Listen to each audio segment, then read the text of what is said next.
हमारे साथ सुरभि जी हैं पटना से, स्वागत है आपका। हेलो।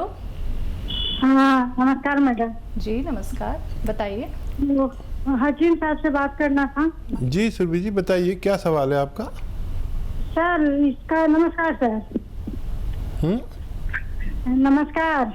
आदाब आदाब। हाँ सर, मेरी बेटी है ना, मार्च में एंट्री हुई थी और उसके बाद से लॉकडाउन हुआ है, डॉक्टर को दिखाए थे जाते। इसका हेल्थ बढ़ रहा था, तो हेल्थ बढ़ रहा था तो हम उसको दिखाए डॉक्टर को जाके, तो डॉक्टर देखा तो बोला इसको थायराइड है। तो थायराइड में होकर सब रिपोर्ट कराए, अल्ट्रासाउंड सब करा दिए तो कुछ भी नहीं निकला। ठीक है, एज और बता दिए बच्ची की। 18 साल है सर। ठीक है। और देखिए, थायराइड भी हमारे जिस्म पर और महिलाओं पर कुछ ऐसा असर डालता है जिससे ये एमसीबी रुक जाती है। जिन लोगों को थायराइड हो उनको चाहिए कि जो दवा उनकी डॉक्टर की चल रही है वो जारी रखें। और एक नुस्खा है बहुत अच्छा, जिसे आप लिख लीजिए। देखिए, धनिया जो आपके यहाँ धनिया दाना होता है किचन में, ये 300 ग्राम लीजिए। 300 ग्राम धनिया, 100 ग्राम आंवला, और आंवला भी सूखा हुआ मिलता है, और 100 ग्राम मेथी। 300 ग्राम धनिया, 100 ग्राम आंवला, 100 ग्राम मेथी और 100 ग्राम मोरिंगा का गोंद।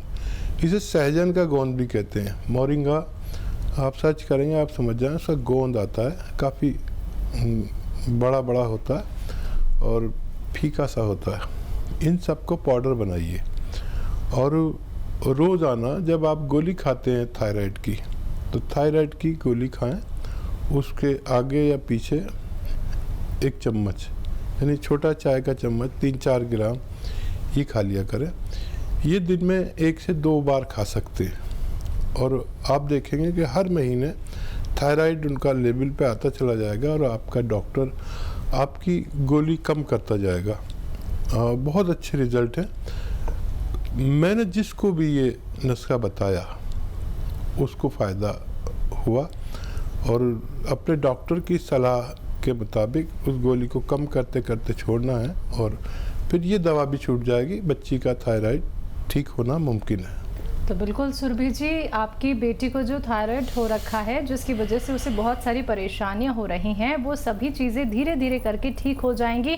देखिए, यहाँ पे बिल्कुल साफ शब्दों में हकीम साहब जी ने बोल दिया है कि जो मेडिसिन उनकी चल रही है वो खाती रहें, धीरे धीरे करके ही उन्हें कम करना है। लेकिन जो घरेलू उपचार, जो नुस्खे यहाँ पे आपको हकीम साहब जी बता रही हैं, वो फॉलो कीजिए, फिर देखिएगा कैसे वो सेहतमंद हो जाती हैं। जो परेशानियाँ उनके शरीर में चल रही हैं वो भी धीरे धीरे करके खत्म हो जाएंगी। तो दर्शकों, आप लोग भी इस कार्यक्रम से जुड़ सकते हैं, आप लोग हकीम साहब जी से बात कर सकते हैं। आइए बात कर लेते हैं नेक्स्ट कॉलर से। हमारे साथ पूनम जी हैं देहरादून से, स्वागत है आपका।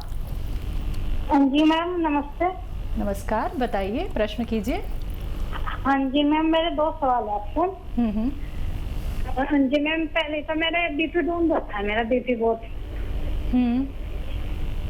बीपी की बहुत समस्या हो रही है ना, मेरा बीपी रखा है, मेरा बीपी डाउन हो जाता है। डाउन हो जाता है?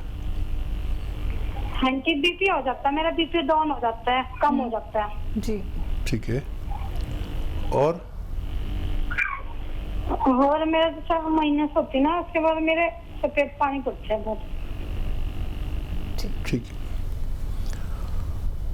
अच्छा देखिए, जिसका बीपी डाउन होता है वो खाने पीने वाली बीमारी है। जैसे ज़्यादातर लोग हाई बीपी के मरीज़ होते हैं, तो उसमें बहुत एहतियात करनी पड़ती है। लो बीपी के लोग बहुत कम होते हैं और इसमें देखिए, अच्छा खाए पिएंगे आप, ताकतवर ग़िज़ा, तो आपका बीपी ठीक रहेगा। और कभी आपको ऐसा लगे कि बहुत कम हो गया तो फौरी तौर पर एक कॉफ़ी पी लिया करें, या कुछ भी नहीं मिले आपको बीपी बहुत कम है तो एक चुटकी नमक खा लिया करें। और अगर बाकायदा इलाज करना है आपको तो फिर आप ये जो एलोवेरा आता है, एलोवेरा का सिरका आता है, सिरका एलोवेरा, ये आप लीजिए और 3 चम्मच, छोटे चाय का चम्मच, 1 गिलास पानी में डालें और उसमें आधे से 1 चुटकी जो आपके यहाँ सोडा होता है, खाने का सोडा, इसमें डालकर और रोज़ाना पी लिया करें। 3 महीने तक पीजिए, मुझे उम्मीद है आपको फ़ायदा होना मुमकिन है। चलिए, इसी के साथ नेक्स्ट कॉलर हैं सुलोचना जी करनाल से हमारे साथ। स्वागत है आपका। हाँ जी, डॉक्टर साहब से बात करनी है जी। जी आदाब, बताइए क्या सवाल है आपका? डॉक्टर साहब, मेरे पैर के नीचे एक गांठ है जी, वो मैंने काफी इलाज किए हैं, ये गांठ नहीं जाती जी। इसमें आपने एक बार बताया था आलू बड़े हुए में क्या मिलाना है, ये मुझे समझ नहीं आया डॉक्टर साहब, ये बताओ क्या मिलाना है इसमें। पैर के किस हिस्से में गांठ है? हाँ जी, किस तरफ को है पैर की गांठ? पैर के नीचे है जी, पैर के नीचे है गांठ है। और चल ये मैंने कौन है जी, और ये पैर के नीचे, इसमें बड़ी दिक्कत होती है, चलते फिरते भी दिक्कत होती है। मैंने कौन कैप भी लगाई है इसमें, उससे भी कुछ आराम नहीं आया जी, तो आप कोई दवाई बताइए इसमें। हाँ, कौन है, उसे कौन ही कहा करिए, गांठ मत कहा करिए। और ये चप्पल पहनने से या कुछ उससे हो जाती है, और इसको काटना भी ठीक नहीं है, इसे काट दो तो फिर ये और हो जाती है। तो देखिए, आलू जो हम उबालते हैं, उबाल कर और इस पर आलू जब उबल जाए तो उसको ऐसे काटिए जितनी बड़ी आपकी कौन है, और आलू में ऐसा सुराख सा करिए और उसमें ये जो आपका अरंडी का तेल है वो उस पर लगा के और वो आलू बांध दीजिए, और ऐसा बांधिए कि वो रुका रहे, उस पर रात भर रुका रहे, और दिन में खोल भी सकते हैं। ये अमल आप रोज़ाना करिए तो आसानी से इसका निकलना मुमकिन है। तो चलिए, इसी के साथ नेक्स्ट कॉलर हैं कविता जी हमारे साथ। स्वागत है आपका। जी जी जी कविता जी, आदाब। कहाँ से बात कर रही हैं? मंडी धनोरा। जी बताइए, क्या जानना चाहती हैं? मेरा बेटा 18 साल का है, उसका जुकाम कभी नहीं जाता, खांसी बहुत रहती है, खलखल रहती है सीने पे। ठीक है, उसके बारे में पूछना था, क्या करना चाहिए? जी तो देखिए, जिन बच्चों को भी या बड़ों को खांसी, नज़ला, ज़ुकाम, दमा, छींकें ये रहती है, उसमें उन लोगों में इम्यूनिटी की कमी होती है, यानी रोग प्रतिरोधक क्षमता कम होती है, ज़रूरत से कम होती है। उसको बढ़ाए बगैर हम उनका इलाज नहीं कर सकते, और यूनानी में इसका इलाज है, लेकिन 5-6 महीने भी इलाज करना पड़ सकता है। यूनानी में देखिए, लिसोड़ा आप लिख लीजिए, लिसोड़ा, उन्नाब, लिसोड़ा और उन्नाब, ऐसे 100 ग्राम ले लीजिए, और अलसी, लिसोड़ा, उन्नाब, अलसी, तीनों चीज़ों को 100 ग्राम लें, पाउडर बना लें, और इसमें 10 ग्राम पीपलें, जो आपके किचन में लंबी लंबी होती हैं, 1-2 इंच की पीपलें कहलाती हैं, इसमें ये भी मिक्स कर लें, और 1 चम्मच सुबह निहार मुँह, यानी खाली पेट गर्म पानी या चाय के साथ खिला दिया करिए ये पाउडर, और ज़्यादा है तो रात को भी खिला दें। और इससे भी ज़्यादा ज़रूरी है कि आप उसको बाहर की चीज़ें, चिप्स, जो जितनी भी चीज़ें बाहर की मिलती हैं, बच्चे जिनको खाते हैं, उससे परहेज़ कराएं, उससे भी हमें बहुत नुकसान पहुंचता है। और खट्टी चीज़ें बिल्कुल नहीं खाएं, ठंडी और खट्टी चीज़ें अगर 5-6 महीने तक ना खाएं और ये नुस्खा इस्तेमाल करें तो बच्चे को फ़ायदा होना मुमकिन है। तो चलिए, आपके बच्चे को फ़ायदा ज़रूर होगा, लेकिन ये घरेलू नुस्खे जो अभी आपको हकीम साहब जी ने बताए हैं वो आपको करने हैं। फिर देखिएगा आपके बच्चे की परेशानी ज़रूर दूर हो जाएगी। दर्शकों, इसी प्रकार से आप लोग भी इस कार्यक्रम से जुड़ के हर एक प्रश्न का उत्तर जान सकते हैं। निसंकोच आप लोग इस कार्यक्रम से जुड़िए दर्शकों, क्योंकि कार्यक्रम चल रहा है।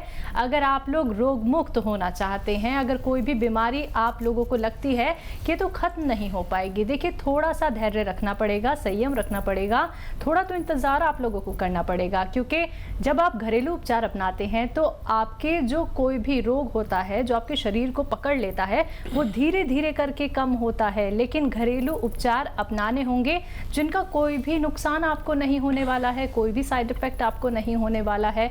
लेकिन उपाय अपनाइए, उपचार अपनाइए। एक एक बात नोट डाउन कर लीजिए, कॉपी पेन लेके बैठिए। जो भी दर्शक यहाँ पे कॉल लगाते हैं, कॉपी पेन लेके ज़रूर बैठिए दर्शकों, और इसी के साथ टीवी का वॉल्यूम कम करके बात कीजिए, क्योंकि कोशिश हमारी यही रहती है कि ज़्यादा से ज़्यादा कॉलर से हम बात कर पाएँ, क्योंकि बहुत ही मुश्किल से हकीम साहब जी अपना समय निकाल के यहाँ पे आते हैं। तो अगर आप कार्यक्रम में जुड़ना चाहते हैं, फ़ोन उठाइए, नंबर्स लोगों के सामने लगातार दिखाए जा रहे हैं। आइए बात कर लेते हैं नेक्स्ट कॉलर से। हमारे साथ सुनीता जी हैं बहादुरगढ़ से, स्वागत है आपका। हेलो हेलो जी सुनीता जी, नमस्कार, बताइए। मैम, मुझे ना बाल झड़ने की समस्या के इलाज के बारे में पूछना जी। कितनी उम्र है आपकी? हेलो? एज बताइए। सर 70 से अब मेरे से मदद नहीं आया सर। समझ में आ रहा? क्या एज है आपकी?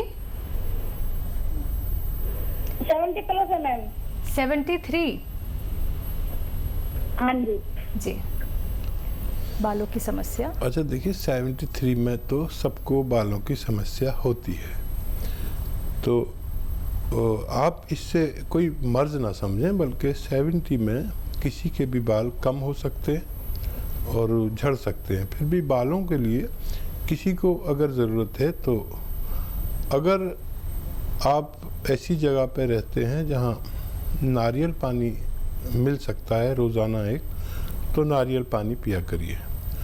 और अगर आप ऐसी जगह हैं कि नारियल पानी नहीं पी सकते या हैसियत नहीं है, किसी को नारियल पानी क्योंकि काफ़ी महंगा आता है, 20-30 रुपए का तो आता है, तो नहीं पी सकते जो लोग, वो महंगा पड़ता है, तो सफ़ेद तिल आधा चम्मच रोज़ाना चबा के खाएं। 4 किशमिश के साथ, किशमिश साथ में खा लें। रोज़ाना ये अमल करने से भी बालों की समस्या का हल होना मुमकिन है। चलिए, नेक्स्ट कॉलर हैं उमा देवी जी पटना से हमारे साथ, स्वागत है आपका। हेलो, मेरी प्रॉब्लम ये है कि मेरी एज 18 साल है और मेरा मतलब कि 4 मंथ से ना मैं मतलब पीरियड नहीं आ रहा है। डॉक्टर से अल्ट्रासाउंड भी मैंने करवाया है, लेकिन वो कुछ नॉर्मल ही रिपोर्ट रहा मेरा जी। शायद आपकी मम्मी का फ़ोन आया था, थायराइड का भी आपने टेस्ट कराया है? नहीं, थायराइड नहीं है मुझे। नहीं है? नहीं, उसका रिपोर्ट मैंने करवाया, यूरिन टेस्ट, ब्लड टेस्ट, सब टेस्ट करवाया मैंने, मेरा सारा रिपोर्ट नॉर्मल आया है। आपकी आवाज़ तो बहुत छोटी बच्ची की सी लग रही है, जैसे बहुत गुड़िया होती है छोटी सी, ऐसी आपकी आवाज़ लग रही है। 18 साल की नहीं लग रही, बहुत भोली भाली बच्ची लग रही हैं। बहरहाल 18 साल में अगर ये परेशानी हो रही है तो एक बहुत आसान इलाज है। देखिए, ये जो हल्दी है, किचन में हल्दी होती है, किचन की हल्दी घर की पिसी हो तो बड़ा अच्छा, या भरोसे की होनी चाहिए। 1 हफ्ते में 1 छोटा चाय का चम्मच हल्दी पीना है। जैसे आज पीना है, फिर अगले हफ्ते इसी दिन पीना है, फिर अगले हफ्ते इसी दिन पीना, ऐसे 1 महीने में 4 बार पीना है। अगर आप ये महीना 2 महीना करें तो आपका मेंसेस का प्रॉब्लम ठीक होना मुमकिन है। जी, नेक्स्ट कॉलर हैं विमलेश जी दिल्ली से हमारे साथ, स्वागत है आपका। हाँ जी, नमस्कार जी। आदाब। नमस्कार हकीम जी। जी आदाब। विमला जी बताइए, क्या सवाल, क्या हाँ सेवा? जी डॉक्टर साहब, मेरे चार पाँच महीनों से मेरे घुटनों 4-5 साल से मेरे घुटनों की गिरिश बताई है और डॉक्टर ने बोला है कि ऑपरेशन कराना। ऑपरेशन से डर लगता है कि मैंने ऑपरेशन कराना। घुटनों की दोनों घुटने में 5 साल हो गए। हर डॉक्टर हॉस्पिटल में दवाई खा खा के मैंने परेशान हो गई और उसमें और थायराइड भी है मेरे को और अब इतनी कमजोर होती जा रही हूँ। मेरी उम्र है 45 साल। ठीक है, देखिए ऑपरेशन तो कराना नहीं और एक नुस्खा मैं आपको बताता हूँ और वो आप शुरू करें। देखिए दवा भी बता देता हूँ क्योंकि आप बहुत परेशान हैं, बहुत दिन से परेशान हैं। देखिए या तो गोंद स्याह कहते हैं, लिख लीजिए गोंद स्याह यानी काला गोंद आधा ग्राम रोजाना सुबह और शाम। गोंद स्याह असली लेना, कड़वा होता है बहुत। और ये जो धनिया है आपका किचन में, इसका पाउडर बना लीजिए। घर में पाउडर बनाइए तो बहुत फ़ायदा करेगा। 1 चम्मच यानी 3-4 ग्राम धनिया और आधा ग्राम गोंद स्याह इसमें मिलाइए। सुबह और शाम खाया करिए।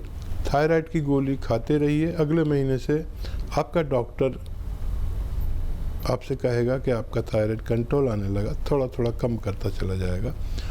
और ये आप शुरू करें, आपको 8 दिन बाद फ़ायदा शुरू होगा, एकदम से नहीं होता। ये जड़ी बूटी की दवा है, आयुर्वेदिक दवा है, यूनानी दवा है और 1 महीने में इतना फ़ायदा होगा कि आपको इत्मीनान आ जाए और 3-4 महीने में इतना फ़ायदा होगा कि हम दोनों को इत्मीनान आ जाए। ये शुरू करें, मुझे उम्मीद है आपको फ़ायदा मुमकिन है।